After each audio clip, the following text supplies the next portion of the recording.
জাহান্নাম বছরে 2টা নিঃশ্বাস ছাড়ে। কয়টা নিঃশ্বাস? 2টা। একটা নিঃশ্বাস গ্রীষ্মকালে যখন প্রচন্ড দাবদাহ চলে, ওইটা হচ্ছে জাহান্নামের নিঃশ্বাসের ফসল। ওই প্রভাবে পৃথিবীতে এরকম দাবদাহ চলে। এই সায়েন্স বিশ্বাস করবে? করবে না। ওর বিশ্বাসের আমার যায় আসে না। আল্লাহ পাক বলেছেন সত্য, রাসূল বলেছেন সত্য।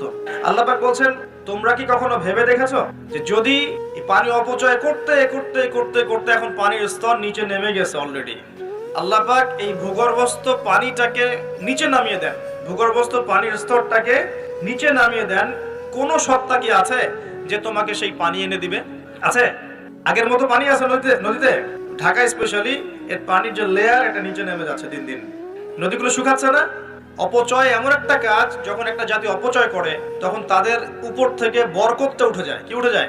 বরকত। আমরা অপচয়টা বন্ধ করে দিই, আল্লাহ পাক তৌফিক দান করুন। আমাদের অপচয়টা দেখাচ্ছে, একটু দেখেন। আমরা মাশাআল্লাহ মসজিদে যাই, গিয়ে মাশাআল্লাহ আমরা ট্যাপটা ছাড়ি, আর যার ইমানের জোর যত বেশি তার ট্যাপের স্পিডও মাশাআল্লাহ তত বেশি।